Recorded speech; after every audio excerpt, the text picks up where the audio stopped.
مع الله في لألآت النجوم وحبك الغيوم وضوء القمر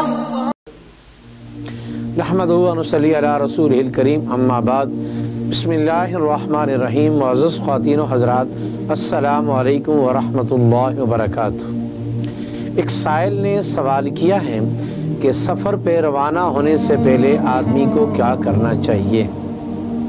تو یاد رکھیے، میرے اور آپ کے نبی حضرت محمد صلی اللہ علیہ وسلم کی مبارک سنت یہ ہے کہ آپ جب سفر کے لیے روانہ ہوتے تھے تو پہلے 2 رکعت نماز نفل پڑھتے تھے، اور پھر نبی کریم صلی اللہ علیہ وسلم نے فرمایا سفر پہ روانہ ہونے سے پہلے 2 رکعت نماز نفل سے بہتر میں کسی چیز کو نہیں پاتا۔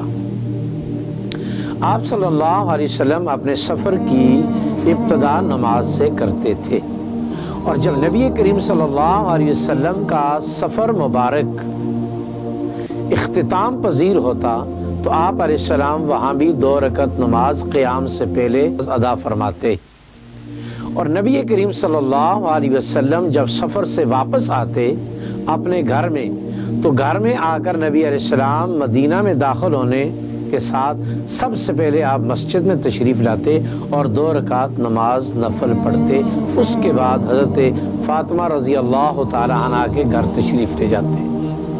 آپ کے سفر کی ابتدا بھی نماز سے، آپ کے سفر کے درمیان بھی نماز، آپ کے سفر کے اختتام میں بھی نماز۔ یہ تو آپ کے دنیا کے جو سفر تھے عام طور پر ہوئے، یہ تو اس کا معمول تھا۔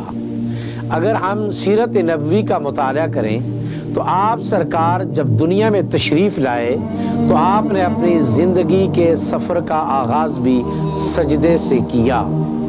آپ سرکار جب دنیا سے رخصت ہوئے تو آپ نے اس وقت بھی اپنی امت کو آخری الفاظ یہی ارشاد فرمائے، الصلاۃ الصلاۃ الصلاۃ، نماز نماز نماز۔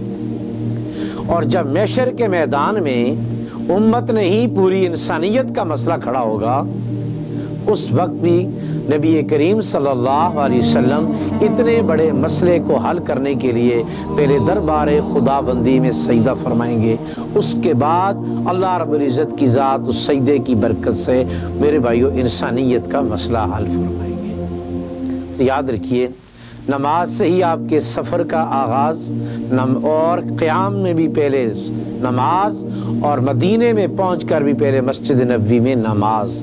تو اس لیے اگر نفل کا رسول خدا کے ہاں اتنا اہتمام تھا تو فرض کا کتنا اہتمام ہوگا۔ اس لیے ہمیں چاہیے کہ ہم کسی بھی حال میں، سفر ہو، حضر ہو، مشغولیت ہو، فرصت ہو، صحت ہو، بیماری ہو، ہم کسی بھی حال میں نماز نہ چھوڑیں۔ نماز اللہ کا حکم ہے اور مسائل کے حل کرنے کا سب سے بڑا ذریعہ نماز ہے۔ اللہ ہم سب کو 5 وقت کی نماز کی پابندی نصیب فرمائے۔ السلام علیکم ورحمۃ اللہ وبرکاتہ۔